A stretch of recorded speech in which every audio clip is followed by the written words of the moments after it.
Thanks, Nadia.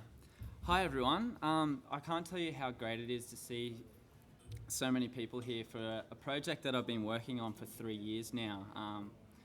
So this is a little bit of a component, a little bit of a taste of what my PhD has been looking at, and in specific, what are the design factors that make a social marketing game work and work well? And we're talking a lot today about how can we use commercial principles, but how can we use them in a way that actually benefits social society? So I'll be tapping on a bit of that as well. So what's the value of researching mobile games? So a long time ago when I started with my supervisors, I'm an avid gamer, and I was like, how can I use my habits or something that I enjoy to bring about social change rather than just sitting in the dungeon of my room playing games? So in the marketplace, there's a high smartphone ownership, as we know. And in Australia, particularly, it's going to become to the point that there's nearly going to be 2 smartphones per person. And that's also led to a large M-gamer market. So for a lot of you that have your smartphones, when you're sitting on transport, filling up some of your spare time, you're playing games like Angry Birds, or you're playing games like Candy Crush or Words with Friends. But as well as that, it's now being explored as a tool in social marketing with a project that I'm working with Professor Rebecca Russell-Bennett, who's in the room with me. So I'll touch on that a little bit too. So mobile games in social marketing practice are now starting to be developed. So a project that has recently been developed and about to be implemented later on this year is the Reduce Your Use campaign, which is a part of the Australian Federal Government Low Energy Efficiency Program. So what it is aiming to do is trial digital, but in particular a mobile game, to try and change the habits of a household and the electricity consumption. So this was a large project valued at over 6.5 million. A big problem though is that when we were starting this campaign was we didn't know how to develop a social marketing game. What were the design principles that would help us achieve not just only entertainment and produce fun, because a game should be fun, but also have that magic ingredient that changes their behaviour. And as a result of that, when we were going through the development phase, we wasted a huge amount of funding just trying to find out what these principles or what we need to design in this game, leading it to be over about $250,000 in development costs. So this then aligned with my research thesis. So this is a bit of an overview of what my first study looked at. But in particular today, we won't be looking at exponential value, but rather the game attribute side of it. So there was a gap in the knowledge of both academics and practitioners in regarding to knowing what design features are preferred by consumers, but what design features also entertain the user and give them ability to change their behaviour.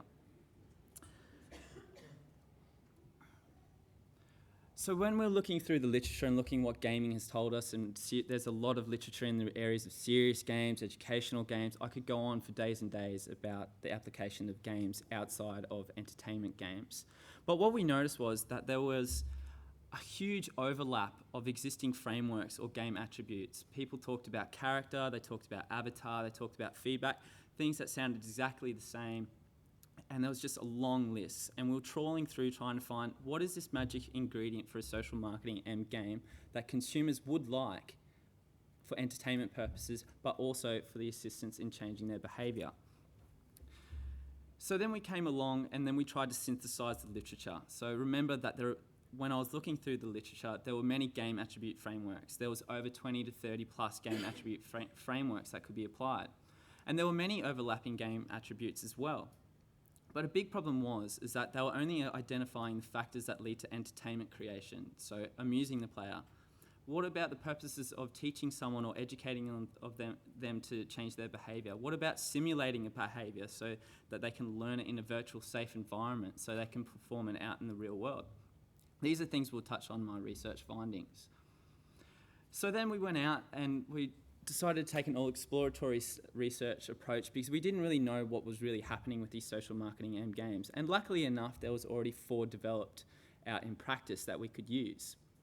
So we had 4 focus groups with the sample being 18 to 35 years. We decided upon that because that group was seen to be the group targeted by those social marketing end games as depicted in their descriptions.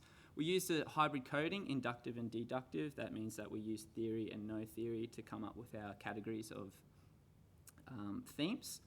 And as I said before, we use 4 social marketing and games, which I'll go into detail now. So a lot of you might be aware of the game Dumb Ways to Die if you're from Australia, a very successful game, social marketing campaign on train safety. But what many people might not be aware is that there was also a mobile game attached to this. And this game was a social marketing simulation game, I call them, because it actually simulates the safe behaviour or the desired behaviour within the game. So you can see with the little picture there that there's a few characters that you have to pull behind the yellow line, and if you don't pull them behind the yellow line, they die, thus simulating the performance of a desired behaviour. Then you had the two smoking games, My Quit Buddy and Quit For You, Quit For Two, which we now, after going through towards the end of my PhD thesis, categorise as distraction games. So what these try to do is give people a level of challenge or another activity to do rather than perform the undesired behaviour. So in this instance, they try and give players an activity to play the game rather than smoking. So when they crave a cigarette, they actually go and play the game rather than smoke. Then you have another simulation game, City GT, which is a game that you use on your mobile, and it simulates you driving as you use this like a steering wheel. You have a fake phone call that comes up, and depending if you choose to answer the call or decline the call, you can continue driving or you crash and die based upon what you do within choosing that. Pretty brutal stuff, especially for a government game as well. So an overview of the research findings. So I know this might be a bit confronting at the start, but we'll go into in depth throughout the presentation. So we found that there was 3 categories of game attributes: interaction, disguise, and performance. And we'll discuss what those category labels mean in further detail later on.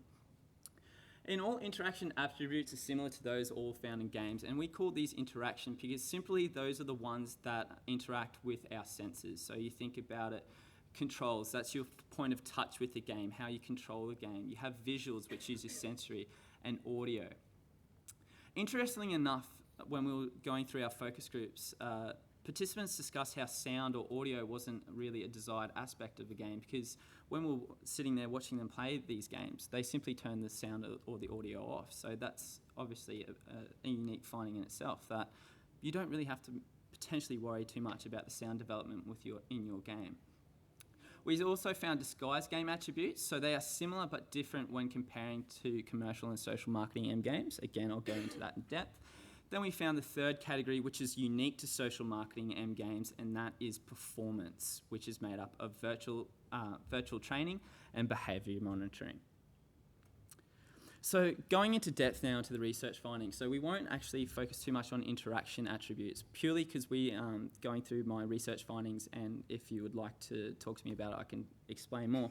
Interaction wasn't seen to be the magic attributes that really did too much. They were just attributes that were expected to be integrated into the design of the game. But disguise game attributes is where we started to see the magic come through, and especially from a participant perspective as well. So disguise game attributes are challenge, character, and feedback.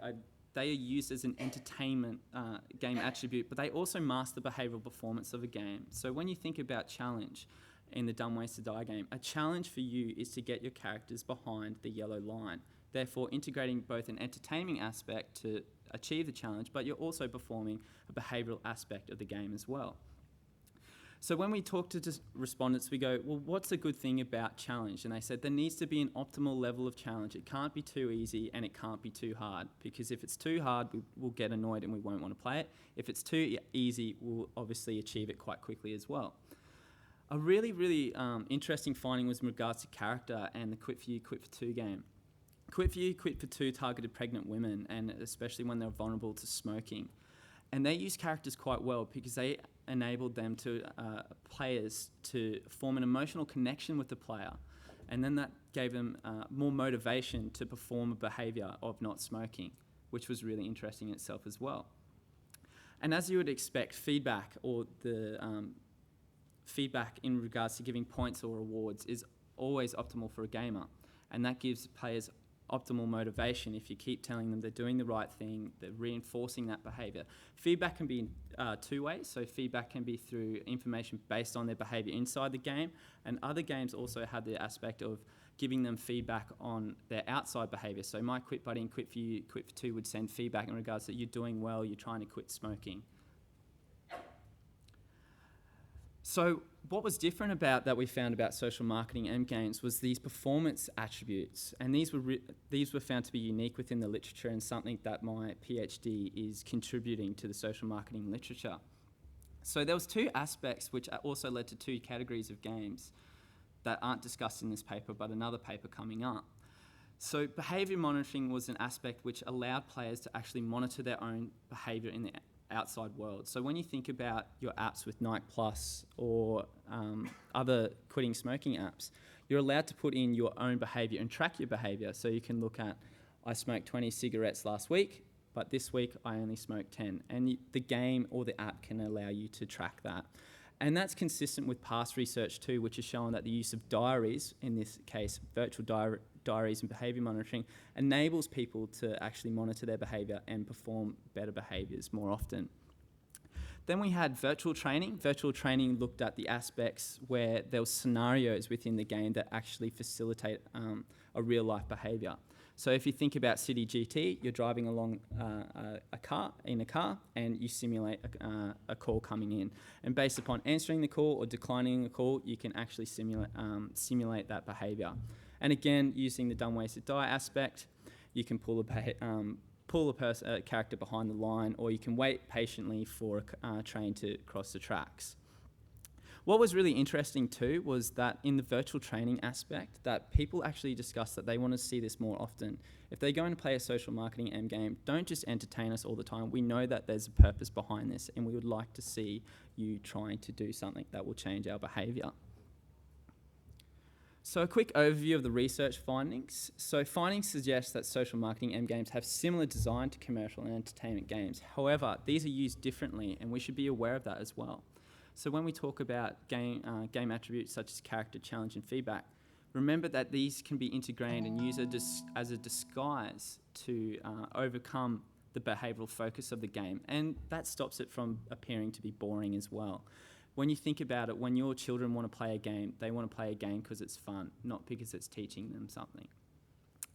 As well as that, social marketing end games have two additional attributes that are behavioural in focus: behaviour monitoring, virtual training. And as I said, this was an interesting finding, was that consumers were open to seeing this integrated into the design of their game.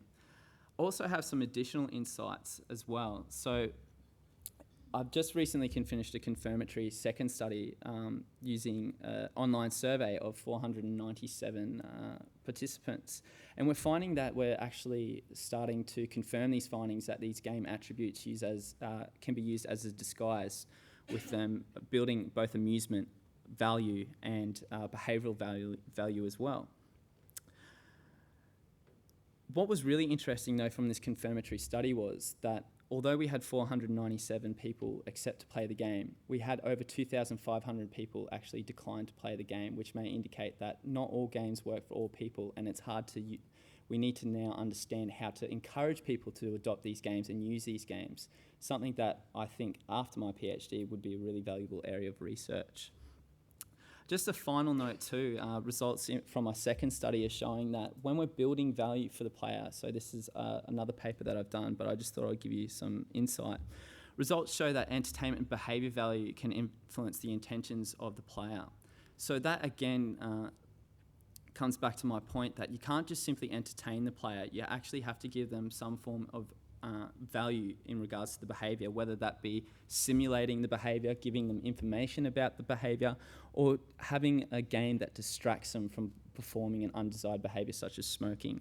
And as I tapped onto as well, that there appears to be categories of games coming through my analysis as well. So that's where I'm at in my PhD, and I thank you all for your interest as well.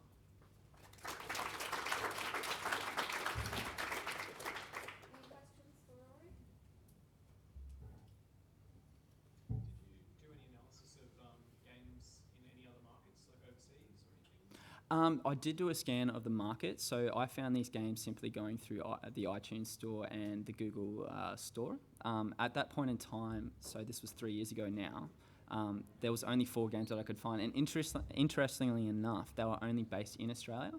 I can't give you explanation as to why that was the case, and my study is based purely on mobile. There were other games that were on other platforms, so on the web, but yeah, interesting enough, there was only 4, and they were somehow just happened to be in Australia. That was Alyssa.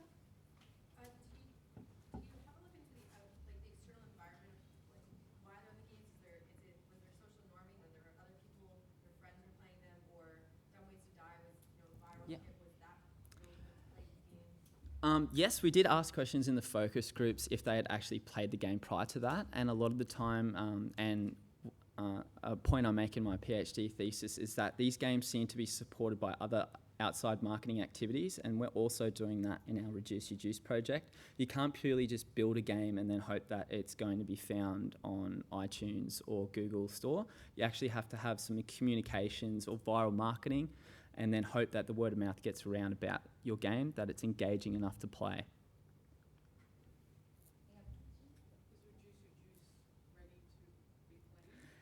It's just in beta version. So what beta version means is it's in development. That will be launched within the next coming months, but unfortunately it will only be given to a controlled trial of 1,000 participants. But we are hoping that pending results that will do really well. Fingers crossed, spending $6.5 million that it does all right. But after that, it's hoped to be broadly given to the market, yeah. Thank you, Rory. Thanks, Nadia.